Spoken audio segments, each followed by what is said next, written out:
À 15 ans, j'ai passé l'été à m'entraîner pour devenir boxeur. Un jour, alors que je rentrais chez moi après l'entraînement, la pensée m'est venue, tu es malade. J'ai ignoré cette pensée. Mais à la maison, j'ai commencé à me sentir déprimé. J'ai demandé à mes parents de m'emmener chez un thérapeute.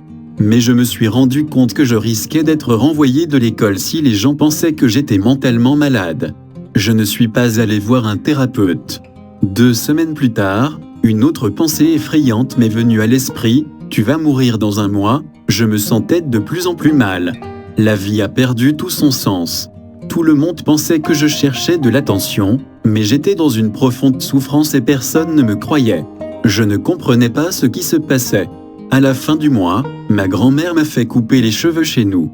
Pendant qu'elle me coupait les cheveux, j'ai pleuré. « Ce n'est pas grave », a dit grand-mère, qui pensait que je subissais des changements hormonaux. « Je vais juste finir de te couper les cheveux. » J'ai répondu, « Je suis en train de mourir. » Grand-mère pensait que je cherchais à attirer l'attention. En fait, je voulais me suicider, mais je ne pouvais pas le faire. Après que grand-mère ait fini de me couper les cheveux, elle s'est assise. Maman était assise à côté.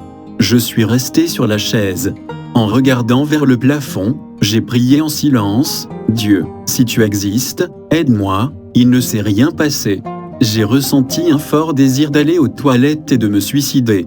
À ce moment, j'ai vu une lumière descendre du plafond comme un éclair. Elle est entrée dans ma poitrine. Je ne peux pas décrire ce que j'ai ressenti. C'était agréable. J'ai ressenti l'éternité en moi. C'est arrivé en une fraction de seconde. J'ai sauté de la chaise et je me suis exclamé « Dieu soit loué !» Dieu m'a guéri. Mère et grand-mère n'avaient pas vu la lumière, et elles me regardaient avec inquiétude. « Calme-toi » a dit grand-mère. « Tout ira bien ». Avec joie, j'ai embrassé ma mère. C'était comme si je ne l'avais pas vue depuis des semaines. Dieu m'a guéri. J'ai trouvé mon frère jumeau, Vadim, qui jouait sur l'ordinateur. Je lui ai parlé de la lumière. Je lui ai dit que Dieu m'a guéri. Il ne m'a pas cru. Il pensait que j'inventais une histoire. Grand-mère pensait que j'étais malade mental. J'ai compris que j'avais failli me tuer, mais quelqu'un m'avait sauvé. À ce moment-là, j'ai compris que Dieu existe. Ce jour-là a commencé un long voyage vers Jésus.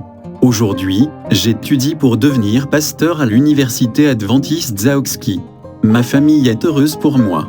Ils disent que je suis une nouvelle personne. Je crois que Dieu a apporté la guérison dans ma vie, et je ne suis plus le même depuis. J'ai crié vers lui, et il m'a entendu.